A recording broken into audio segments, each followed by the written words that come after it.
नमस्कार दोस्तों। और ओल्ड पेंशन को लेकर के एक महत्वपूर्ण जानकारी आ रही है नई दिल्ली से, और रिजर्व बैंक ने भी इसमें जानकारी दी है कि यदि पुरानी पेंशन लागू की जाती है तो सरकारों पर काफ़ी बोझ बढ़ सकता है। हालांकि रिजर्व बैंक अन्य जो योजनाएं सरकार चलाती है जैसे कि लाडली बहन योजना, इसमें अपनी हस्तक्षेप नहीं करता, यानी इसमें नहीं बताता है कि कितना भार सरकार के ऊपर आएगा और कितना बोझ सरकार के ऊपर पड़ सकता है। लेकिन जब भी ओल्ड पेंशन की बात आती है तो बैंक के द्वारा ज़रूर बताया जाता है कि जो सरकारें हैं उसके ऊपर काफ़ी बोझ बढ़ सकता है। तो जो नई जानकारी आ रही है कि एनपीएस में ही बदलाव हो सकता है और क्या हो सकता है वो हम आपको बताने के लिए आए हैं, तो चैनल को सब्सक्राइब जरूर कर लें।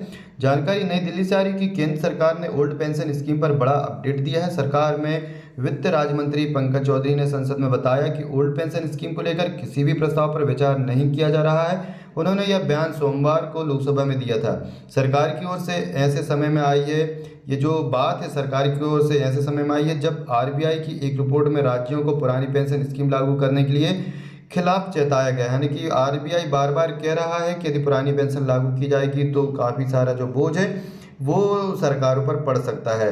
पंकज चौधरी ने बताया कि पुरानी पेंशन स्कीम की बहाली से संबंधित किसी प्रस्ताव पर विचार नहीं हो रहा है, लेकिन एनपीएस में किसी आवश्यक बदलाव के लिए वित्त सचिव की अध्यक्षता में एक समिति जरूर गठित की गई है। तो अच्छा यह भी होगा कि यदि एनपीएस में ही सुधार हो जाए और एक अच्छी पेंशन यदि कर्मचारियों को मिलने लगे तो काफ़ी अच्छा फायदा हो सकता है। एनपीएस यानी नेशनल पेंशन स्कीम 2004 से लागू है। 2003 में पुरानी पेंशन योजना को बंद कर दिया गया था। इसके बाद से ही सरकारी कर्मचारी पुरानी पेंशन की वापसी की मांग कर रहे हैं। केंद्रीय बैंक की एक रिपोर्ट में राज्यों को नसीहत दी गई है कि वह पुरानी पेंशन स्कीम को दोबारा लागू करने से बचे।